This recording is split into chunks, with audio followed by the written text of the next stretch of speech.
खास नात रिश्तेदार क्यों ना हो, लेकिन एक रात कोई घर में मट्टी रखने के लिए तैयार नहीं होते।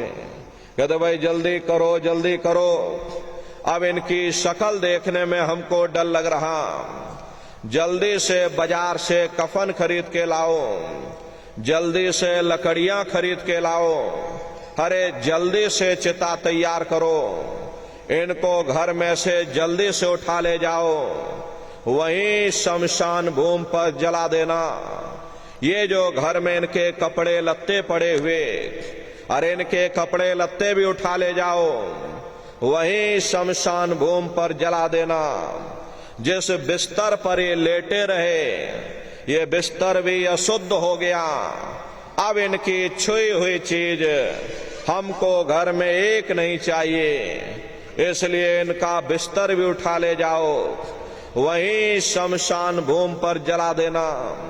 लेकिन उसने कोई सोने की अंगूठी पहनी होगी, गले में कोई सोने की चैन पहनी होगी, उसे धीरे से उतार करके जेब में रख लोगे, बस वही एक अशुद्ध नहीं होगा और बाकी सब अशुद्ध हो जाएगा। अरे महात्मा कहते हैं कि भाई कुटुंब परिवार मतलब काम, बिना धन पास नहीं जाए। ये रिश्ते नातेदार, ये कुटुंब परिवार वाले, हरे सब स्वार्थ के संगी साथी हैं।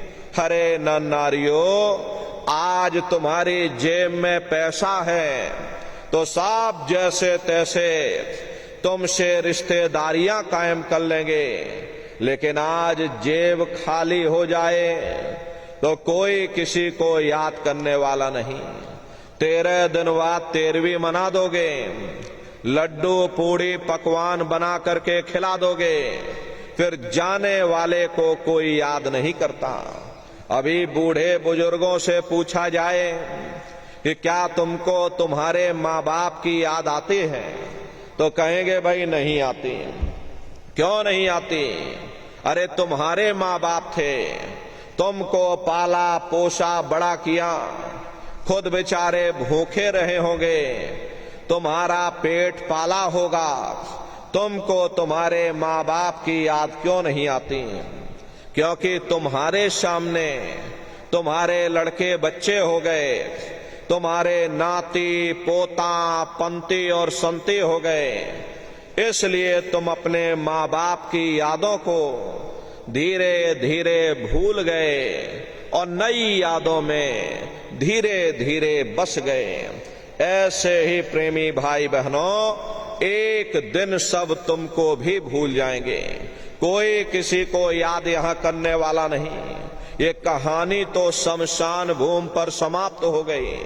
उधर देखो क्या होता, तुम्हारी जीवात्मा को ले जाकर के ऊपर धर्मराज की कचहरी में पेश कर दिया जाएगा।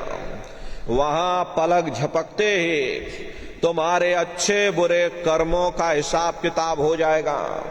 धर्मराज तुमको सजा सुना देंगे, ले जाओ इनको फलाने नरक में डाल दो, क्योंकि मैंने इनको मौका दिया था जब ये माँ के गर्भ में उल्टे लटके हुए थे, सिर इनका नीचे था, पैर इनके ऊपर थे, उस समय इन्होंने मुझसे प्रार्थना की थी कि हे मालिक, मुझे एक बार मौका दे दो, मुझे एक बार ये मनुष्य शरीर दे दो, हम भजन करेंगे, भक्ति करेंगे, हम अपनी जीवात्मा का कल्याण करेंगे। तो मैंने इनकी प्रार्थना को स्वीकार कर लिया और इनको मैंने ये मनुष्य शरीर दे दिया और कह करके मैंने भेजा था कि भाई ये मनुष्य शरीर ये किराए का मकान है, ये तुम्हारा अपना नहीं है। अगर ये तुम्हारा अपना होता तो हमेशा तुम्हारे पास रहता। ये तुम्हारा अपना नहीं, ये मैंने तुमको कुछ समय के लिए किराए का मकान दिया है। हाँ, तुम अपनी जीवात्मा को मेरे किराए के मकान में बैठा करके और मालिक की भक्ति करके अपनी जीवात्मा का कल्याण करा लेना। मैंने कुछ